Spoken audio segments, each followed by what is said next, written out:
Ah, it's been a few years since I've seen that lion at the start of a film. So this starts by showing us some paintings of an airbase that's pretending to be real. Also, they keep making abundantly clear throughout the film that this airbase is in Canada, because this would never happen on a US base, would it? Oh, and bloody hell, it's right from the word go in this. We're barely a minute and a half in and some random soldier's already dead.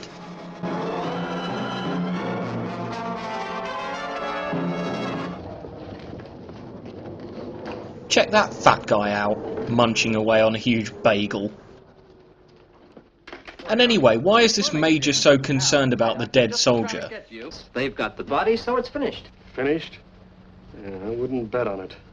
They'll probably blame the death on our atomic reactors. Wait, what? Why have you got nuclear reactors on the base? Are you completely bonkers? They're just using atomic power for our radar experiments. Oh, and apparently the excuse is that the nuclear energy helps them with their radar experiments. Bit random. Please, I'd rather not discuss it. Okay, I was only trying to... Tried to what? Oh, I don't know. I guess I was looking for a way to say I understand what you've been through. Do you?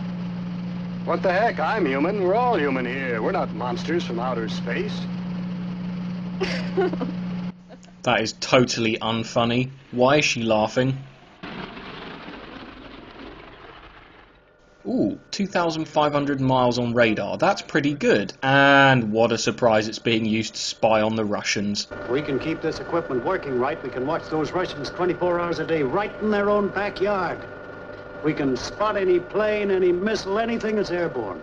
Image is fading, sir. There it goes again. Same trouble.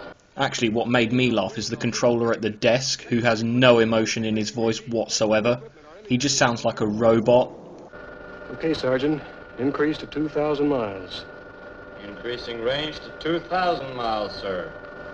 Range increased to 2,000. I love this guy. He just follows orders and doesn't care if they go into meltdown. He's just like, okay Jeff, sure, do what you want. I mean, he doesn't even think about it for a second before he puts the reactors into overload. What an idiot. We want you to give us everything you've got. But Jeff, we've already exceeded the design limits. Every time you take a test, you ask for more power. If I take any more of those rods out, the reactor's liable to get out of control. We'll take some more out. We'll have to risk it. We've got to have more power. Remove 10 more rods from reactor number 3. Yeah, I know, but it's an order.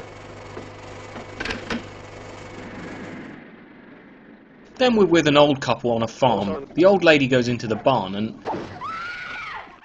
What's she doing?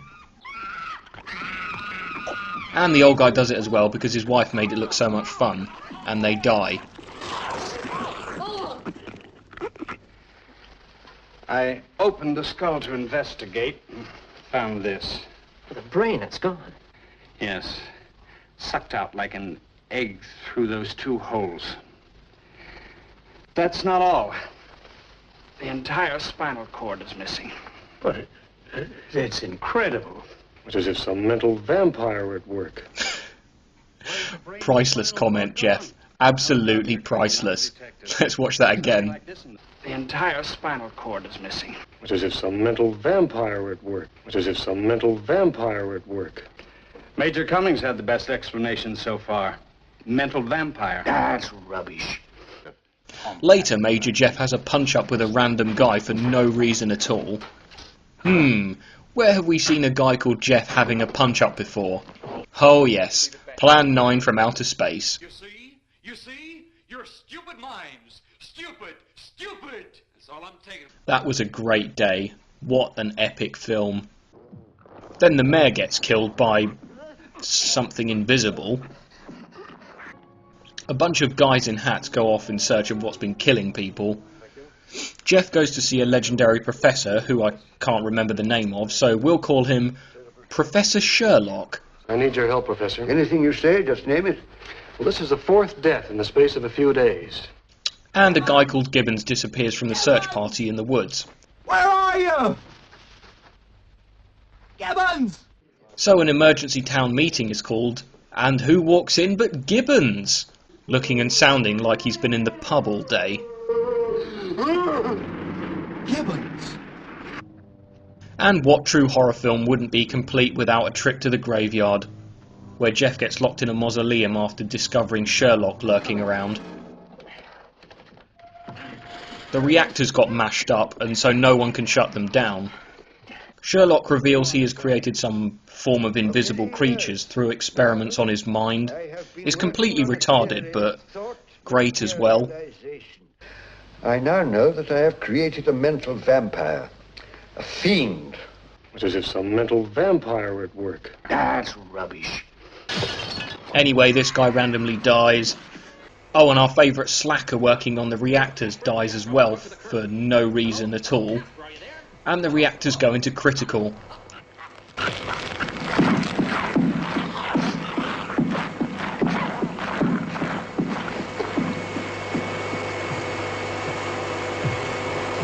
Meanwhile, our heroes board themselves up in a house, while the monsters become visible when there's too much radiation and, oh yes, a bit of stop motion cheapness.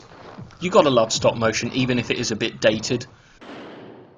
And it's made even better by one of the brain creatures coming down the chimney like Father Christmas. Brilliant.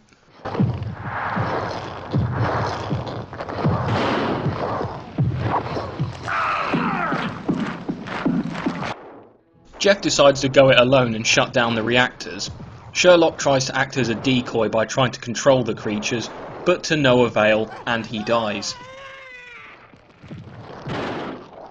Meanwhile, back at the house, the Colonel and the Captain shoot the shit out of the brains that managed to break in.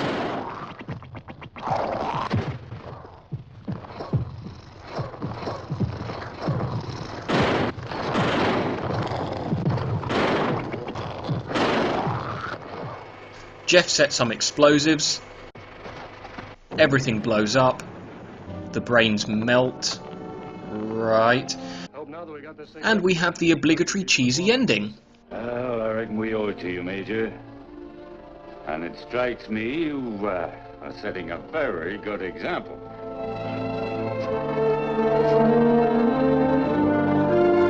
So when all is said and done, it's utterly dumb and ridiculous, and they could have lost at least 20 minutes of pointless bits, but I had fun with it and so might you. 5.5 out of 10.